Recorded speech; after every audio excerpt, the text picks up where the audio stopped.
After hearing Lucifer's story of being robbed of his powers and exiled, Dean looked at the person who a few minutes ago had been his friend. But he wasn't, was he? He was the Morning Star, the fallen angel. Dean should have known. How could he not have noticed? So, you're the devil. It was more of a statement than a question. Lucifer didn't meet his eyes, but looked down. Dean could feel his misery, his shame. He should have been frightened, or at least wary, yet all the young man felt was how Marily's fate wrenched his soul. I tried to turn things around, tried to undo my wrongs, trying to redeem those following my example. The fallen angel almost pleaded, staring at the ground in front of him like a regretting sinner speaking in court. You pretended right from the start. Dean countered, feeling a bit hurt by the betrayal. Would you have trusted me? If you believe me or not, I am sorry about that. And if you want to be left alone after this is finished, then I will respect that. I don't care, Dean blurted out, trying to somehow ease the pain. Devil or not, they had been through enough together to see one another's souls. Lucifer looked up. There was a sadness in his eyes that broke Dean's heart.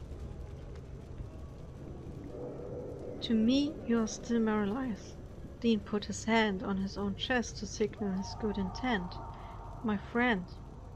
Do you mean that? He asked with hope shimmering through the sadness. Is that what I am to you? A friend? You are the closest thing to a brother I have. Together with Nathaniel, of course. Dean smirked slightly as he became aware of the gaze the older man cast him from the left. Feeling a sudden wave of dizziness, Dean quickly looked for support. Before he coughed again, ringing for air, he saw how the blood accompanying the wheezing had multiplied. All the time, Cain had stood in silence and observed them with joyful malice. But now he took the word, obviously with the intent to get rid of any loose ends. Pointing with one of the abstract-formed knives Dean had seen in Edinburgh, he spoke. It was a nice play from you, Lucifer, but now it's time for your final curtain. After all, you managed to avoid us with this pesky shape-shifting ability of yours for quite a while. You can't kill me here. Lucifer looked at him with calm calculation. If I die in the shadows, you will never truly be accepted as king. Cain's face turned into a scowl, confirming Lucifer's statement as fact. You have to challenge me. My death by your hand in front of hell is necessary. A cocky smile formed on Lucifer's lips as he mocked in his familiar, cheerful tone. Shouldn't be too difficult for you, don't you think? Challenging Cain had the desired effect, for his red eyes showed a dangerous glint. Very well. You may walk freely, for if you run, I will find you. Without waiting to observe the effect of his shot, Cain disappeared, leaving them the opportunity to breathe a sigh of relief. Lucifer wasted no time. His voice again heavy with regret, he spoke to them, not daring to come closer. You should leave. We are not abandoning you, Melissa spoke up, not tolerating any objections, but their friend didn't want any compromises. If I die, you will be trapped here. You don't think you can win, Dean said in disbelief. You bluffed. I don't want anyone else to suffer. My father is in hell, Lucifer.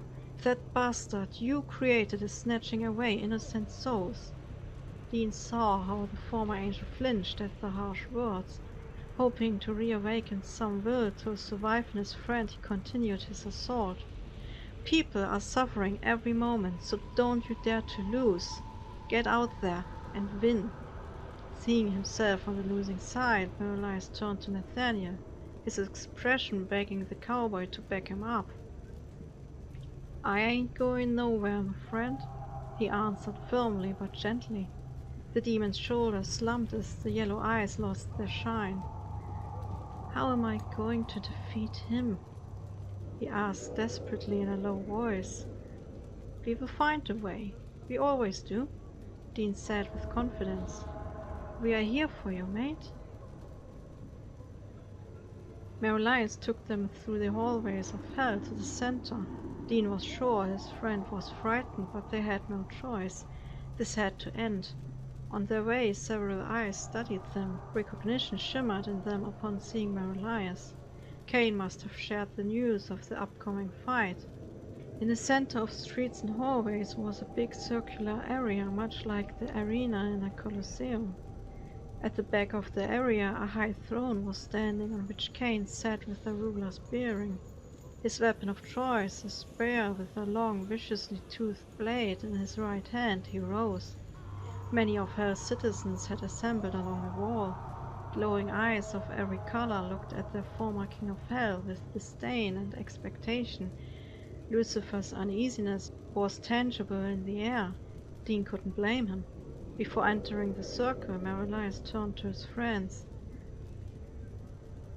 "You need to stay here. It's safest this way." He took off his hat and coat, folding them on the ground. A grim expression formed on the former angel's face as he added in grave determination, "It's a fight, one-on-one to the death. If I die, you make straight for Hell's gates."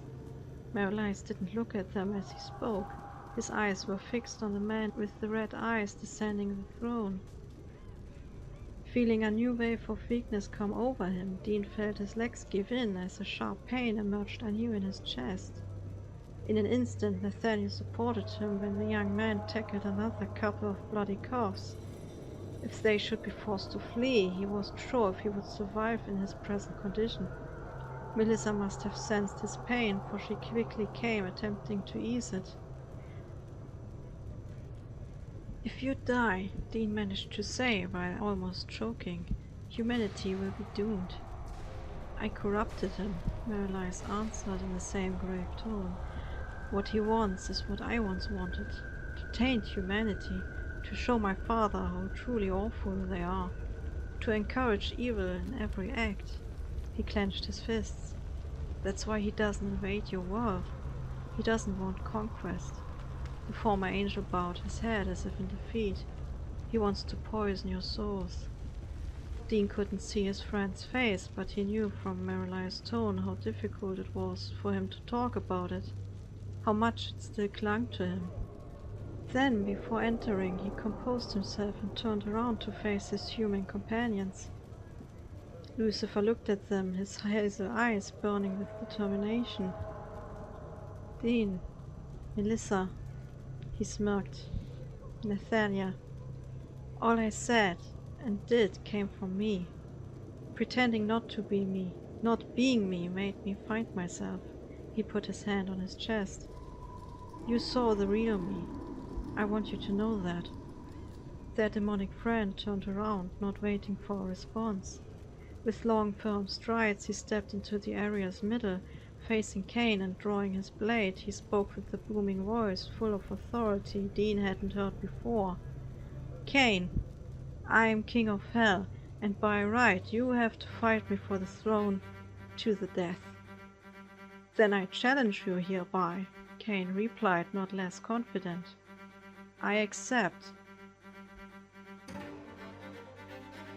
None in the crowd made a sound when the two opponents started attacking each other. Merlice wielded his blade in his typical precise, whirling fashion, yet Cain was not an inexperienced warrior either. Balance and precision marked his style. Although both of them had even skills, Cain seemed to force their friends slowly into the defense. His blows were stronger, perhaps even faster, confirming what Merlice had assumed about Cain, partly absorbing the angelic powers. With visible effort, the fallen angel diverted the path of the enemy's thrusting spear, yet the blade managed to pierce his shoulder. With clenched teeth, their friend suppressed a pained outcry when the blade was pulled out again with lightning speed, tearing the flesh with its wickedly curved teeth.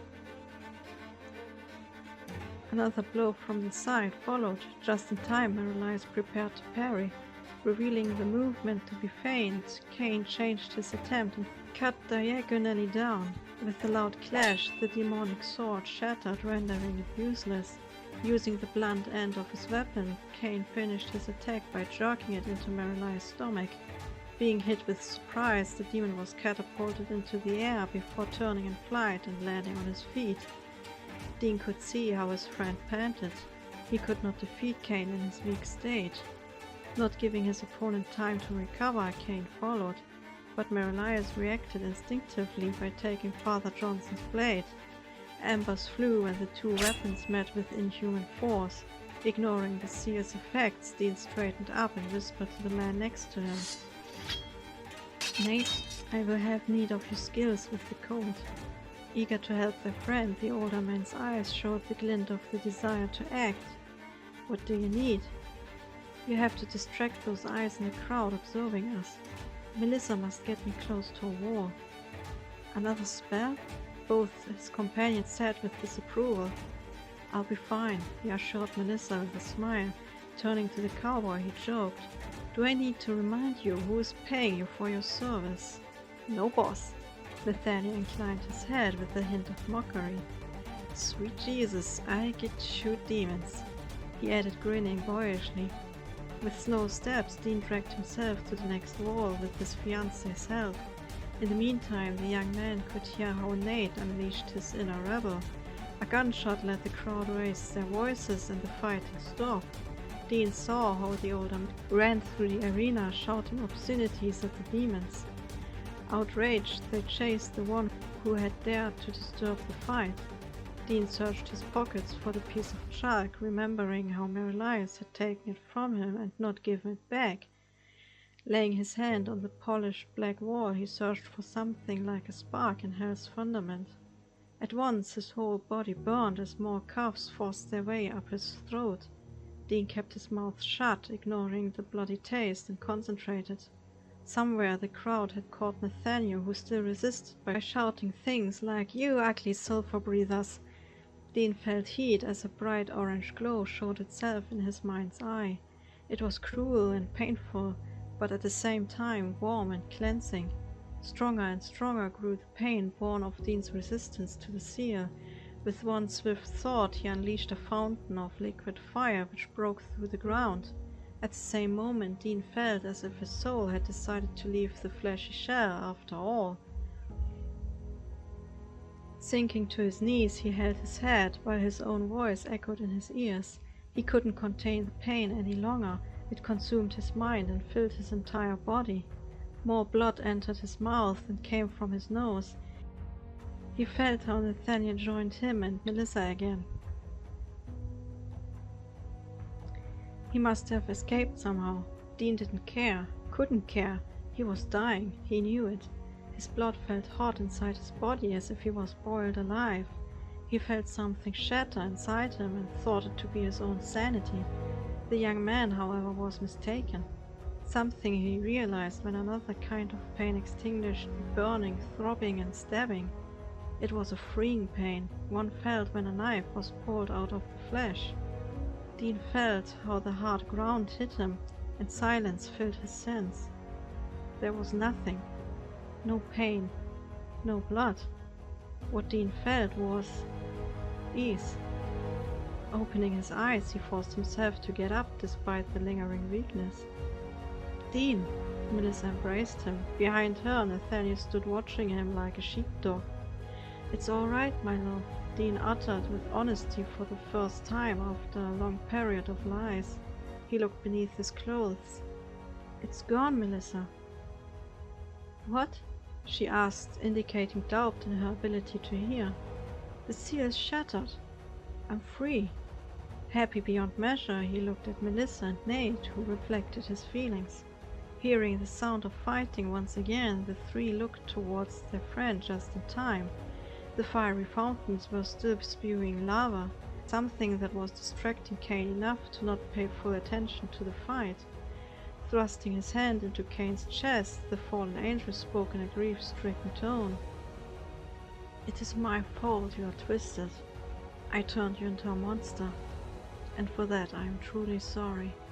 With Cain sitting on the ground, the King of Hell reclaimed his throne with monarchy pride. The black feathered wings had the same neat appearance as the shirt and vest and were spread out as he stood facing the crowd. The few but deep scars and burns gave him the look of a proud warrior of a time long forgotten.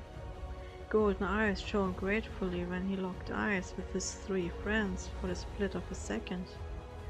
"Does anyone else challenge me?" he thundered, with both hands resting on a sword's hilt in front of him. No demon spoke up. Slowly, one after the other, they bowed their heads in acknowledgement of their king. Satisfied with the answer, Lucifer continued, less intimidating this time. "I demand the release of every soul not belonging in hell." Not arguing, the demons scattered to tend to their work. One stepped to Cain, raising his voice. He asked, "What are we to do with him?" For a moment the devil's soft gaze rested upon the soul which had been reduced to a pitiful state. "Give him a cell. I'll look after him." Thinking it to be safe, the 3 humans approached Lucifer, who was descending the throne. "Dean," the fallen angel said in a worried tone, "you could have died." "I'm fine." Dean showed the missing burn he had received from Nessa. "It's gone." Wanting to reassure himself, Lucifer put his hand on Dean's chest. A smile formed when he found no injuries on his friend. "Congratulations, mate," the devil said finally with his old carefree voice. "What about my father?" Dean asked, anxious to hear that his old man would be traumatized forever. But Lucifer spoke with confidence when he gave an assuring answer. "He will, and I can't believe I'm saying this, be cured of his suffering in the Lord's golden fields." "Then my uncle is the only remaining threat now." Lucifer raised his index finger, signalizing them to wait a moment. "I just have to get the part of my strength Cain could not absorb." In the blink of an eye, their friend vanished into thin air before returning only a second later, holding a glassy sphere. Crushing the glass, the golden light inside of it automatically flooded back into him. "Now you look like an angel," Nathaniel joked. Their friend mimicked the expression, masking the bitterness revealed by his voice. "Angels have no black wings, mate. Breaking rules and being evil are 2 different things, ain't that right? And the black suit ya?" "Does it hurt?" Melissa asked while tenderly touching Marylai's wings where the flesh, torn by a long cut, had tried to heal. Swiftly the fallen angel drew his wing away and took her hands in his. "Only in my mind, my dear." He showed his crooked smile. Dean saw Melissa raising her hand in an attempt to touch the scar in their friend's face, a reminder of Michael's blade and ancient mistakes. Compassionate as she was, his fiancée probably wanted to ease the devil's pain, but Marylais was only so ready to be vulnerable, and instead addressed them all, turning away from her specifically. "We should go." He held his hand out to Dean. "I need you to think of your home." Picturing the Calderwood's mansion in London in his mind, the occultist took the devil's hand. Dean found himself standing in darkness before realizing they were in the mansion's cellar. A dreadful stench made him ask for the piece of chalk from his friend. Summoning a flame on his hand, they had to avert their gaze from the gruesome scene in front of them. 3 dismembered, mangled bodies were lying on the ground. Upon examining the faces, Dean recognized Mr. Hetz, the butler who had already served his father. He had loved the good-natured man. Anger boiled anew inside of him. "What has Edward done to you?" Pushing back the oncoming tears, the young man bowed his head to mourn. Lucifer's hand brought him back to reality. Looking up, Dean saw how the entity next to him was looking like an ordinary human again, possibly because they were back on the earthly plane. "Come on, mate. We will bury him later." Quickly but silently they made for the next floor. Reaching the last upper steps leading into the cellar, Dean could hear his uncle's voice coming from the living room. He wasn't alone. Someone unknown answered from time to time or gave advice. The young man didn't need to hear much to conclude that he would not like the stranger. The voice was cold with a tinge of arrogance. Getting the wordless confirmation from his friends to go, he stepped inside the room. Both voices fell silent as Edward recognized at least 2 of the 4 uninvited guests. If Edward Calderwood was afraid, then he didn't show it, for he kept sitting on the sofa like he owned the place. Full of contempt, he glared at his nephew, who mirrored the expression. The other man had sat with his back turned to the entrance and was now getting up. Adjusting his suit, he turned around, examining them with cheering calmness. Dean recognized the man to be a demon. No human could have such icy blue eyes. Dean's presumption was verified when Merelias spoke up. "Festus, prideful as always. It is my nature. Pride is my entire will and desire." A faint hint of fright seemed to corrupt the blue eyes, yet Festus Beering remained loyal to his Latin name. Stepping around the furniture, he came face to face with the devil. "You should be dead," he said in a snappish tone, followed by the adjustment of his glasses. Over his shoulders, Festus added to Edward, "This may take a moment." "Take your time, but don't do it here on the rug," Edward answered nonchalantly, obviously certain of his protector's success. But when Festus tried to usher them out of the room, Merelias just grabbed the demon's collar. Lifting him from the ground, the fallen angel spoke slowly in a sinister tone. "Time to go home." Festus' eyes widened slightly, and a pallor crept into his face as he realized that Hal's leadership must have changed. With the snap of Merelias' fingers, a door opened beneath the dangling feet. Embers and ash, accompanied by the stinging smell of sulfur, came from below. "Are you the only demon in that fool's service?" For a moment, Festus tried to defy his king by remaining silent, but in the end he bowed his head and answered with a snarl. "Cupiditas is hunting for you." "Cupiditas," Merelias echoed as he let go of the blue-eyed demon. With a startled shriek, Festus vanished in the flames, and the door flew shut. That ambitious, greedy little bastard, I should have known. Being done with one problem, they turned their eyes towards the root of Dean's suffering the past months. Still sitting, Edward stared at them like one bereft of sense. How did you—" the man stammered at Merelias. "I'm his king," the fallen angel revealed without dressing up the fact. No, you can't be." Edward jumped to his feet. His eyes showed a mad glint while he spoke frantically. "It's over, Uncle," Dean announced firmly. "I'm taking what's mine, by right." Those words seemed to stir up Edward's fear even more. With uncontrolled movements, his hands searched for something in his pockets, whilst he talked without pause or sense. The carefree arrogance was gone, replaced with mindless terror of something Dean couldn't name. "No, you will take nothing. Nothing. Your shadow won't taint this land. It's my duty. My duty." Slowly Edward's voice rose until he almost shouted. Staring into the young man's eyes, his uncle spit the words in pure hatred. "You are an enemy of the crown. Dean, wash out!" 2 shots rang out before Dean could comprehend what was happening.